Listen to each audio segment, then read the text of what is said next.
Vou falar também da Selic hoje aqui, mas antes, vamos pegar um fato que criou um bochicho hoje aí, que foi a cassação do mandato do governador de Goiás, Ronaldo Caiado, aquele símbolo da moderação, e do prefeito de Goiânia também, por uma juíza de primeira instância. Vamos ver o ponto que traz dúvidas é o seguinte: as campanhas eleitorais sempre primaram por um controle dos abusos, seja abuso econômico, seja abuso de linguagem, tudo. E de umas eleições para cá, degringolou completamente a ponto de a gente ver o que foi a campanha do Bolsonaro, e aqui em São Paulo esse horror que foi a campanha do Marçal. Então, até que ponto essa decisão é primeira instância, tem várias instâncias lá na frente, é possível que ele escape, nós vamos ver daqui a pouquinho. Mas até que ponto que a Justiça Eleitoral vai colocar as eleições nos eixos?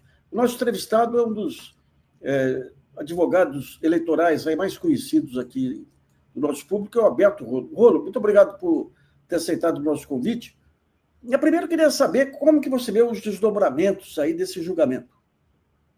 Boa noite, Nassif. É uma alegria estar aqui com você e com toda a sua audiência. Vamos balizar um pouquinho aqui o nosso raciocínio. Essa decisão, e você colocou bem, da juíza eleitoral da primeira zona eleitoral de Goiânia, portanto é a primeira instância, ainda tem recurso para o TRE de Goiás e, eventualmente, recurso para o TSE. Mas, na verdade, ela cassou o diploma do prefeito e da vice-prefeita eleita lá em Goiânia, mas não cassou o mandato do governador, não, que ela não tem competência para isso. O que ela aplicou, a sanção que ela aplicou para o governador foi a inelegibilidade. E daí essa repercussão no dia de hoje. Porque ele mesmo já falou, o Caiado já falou que quer ser candidato a presidente da República, hoje ele não pode mais. Hoje ele está igual o Bolsonaro, está inelegível.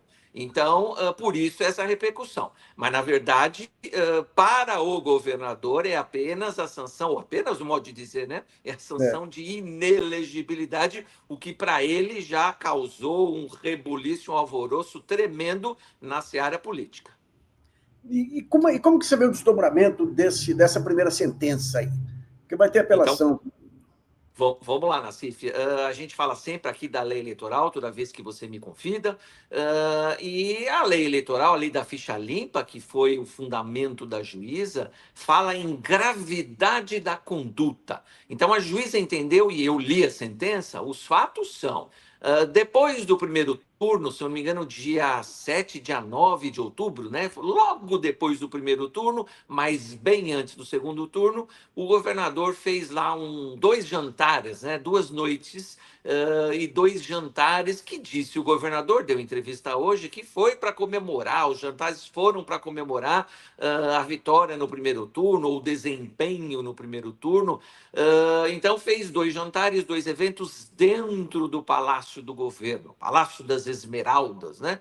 E aí a lei eleitoral fala que não pode usar prédios públicos para campanha eleitoral. Até aí a lei é muito clara, você não pode se utilizar de um imóvel público, que o imóvel não é do governador, para fazer campanha eleitoral ou propaganda eleitoral para quem quer que seja. Então, nesse ponto, o raciocínio da juíza está correto, foi utilizado. Agora, a questão é, houve campanha eleitoral, houve propaganda eleitoral entre o primeiro e o segundo turno, e isso é que precisava, né, ficar muito demonstrado, muito claro lá no processo, e mais, e aí é um ponto que eu acho muito relevante, Nassif, houve gravidade, que a lei fala, a conduta tem que ser grave, tem que ter uma gravidade suficiente para influenciar no resultado da eleição. Então, a pergunta é, será que 2 jantares, 2 eventos feitos no prédio público tiveram a gravidade para mudar o resultado da eleição? Essa é a pergunta. E a juíza eleitoral disse que sim, tanto que ela condenou com base nesse fundamento e os fatos que foram acusados. Vamos ver se o TRE mantém essa decisão e, se for o caso, o TSE se mantém a decisão. Vamos ver. Agora, a mera divulgação de um almoço, um jantar, não sei, do governador com o candidato dele, não configuraria uma forma de mostrar para o eleitorado o apoio do governador ostensivo e, com isso, ter alguma influência no eleitorado?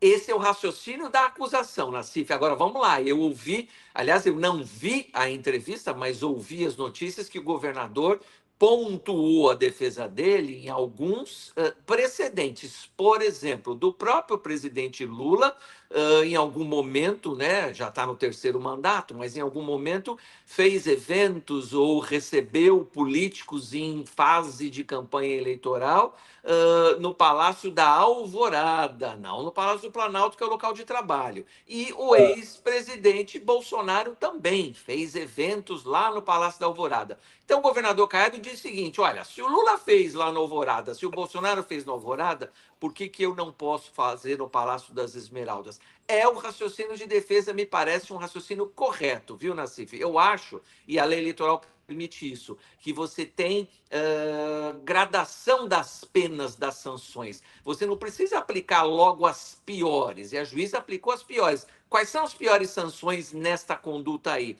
Cassação do registro do prefeito e da vice-eleita é a pior pena que pode ter, e para quem, de alguma maneira, contribuiu para o ato, no caso o governador, a inelegibilidade. Então, são as piores penas. Mas a lei permite que você aplique penas menores pela mesma conduta. Por exemplo, a multa. E, se eu não me engano, o valor da multa é de 60 mil reais, uma coisa assim. Então, dá para aplicar multa sem aplicar as outras sanções, que é o que eu acho que vai acontecer.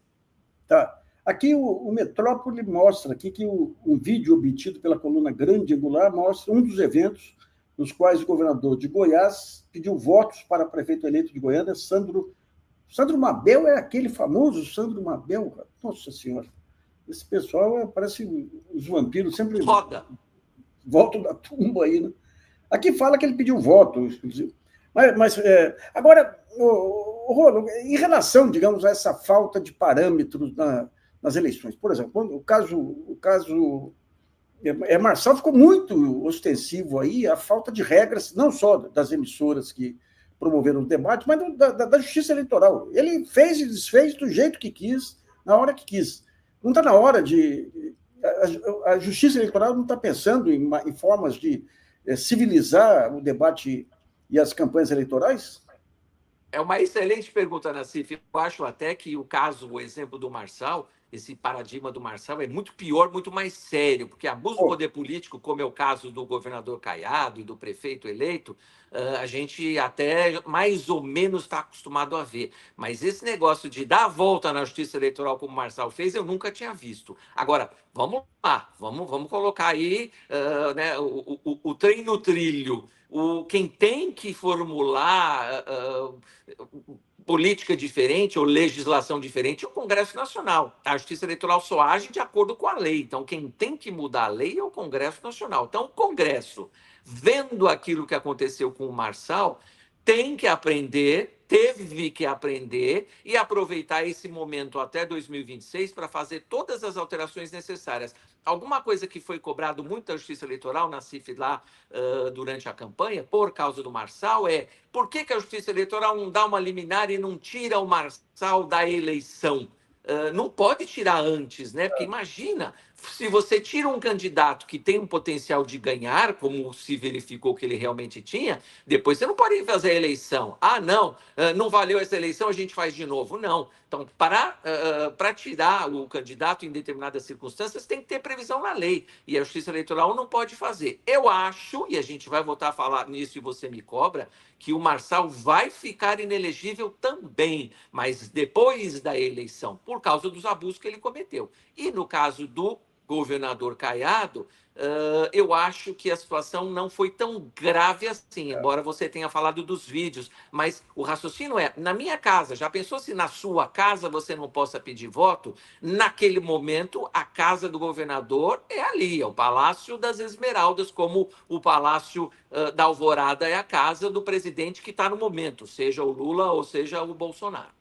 Quer dizer que não foi um caso de Palácio das Turmalinas, foi das Esmeraldas mesmo. Exatamente. Agora, vamos ver, como você disse, né, no começo da nossa conversa, tem chão ainda. TRE são 7 juízes e depois o TSE mais 7 juízes. O que vai acontecer é que os 3 maiores envolvidos, né, prefeito e a vice, e o governador vão ficar aí nesse limbo político, vamos dizer assim, né? Porque não tem certeza do final do processo. Outra coisa que é importante a gente falar: o prefeito e a vice, se o recurso for protocolado no prazo, e eu tive notícia que o recurso acho que já tinha sido protocolado, mas se o recurso for protocolado no prazo, o prefeito e a vice vão ser diplomados e vão tomar posse normalmente. Porque também o pessoal está falando, então Goiânia vai ficar sem prefeito. Não, se tiver recurso tempestivo, o prefeito vai tomar posse normalmente. Depois, se continuar perdendo o processo, hoje ele perdeu, hoje ele está perdendo. Se continuar perdendo o processo, lá na frente, aí talvez tenha nova eleição em Goiânia. Tá. Rolo, em relação ao Bolsonaro, quais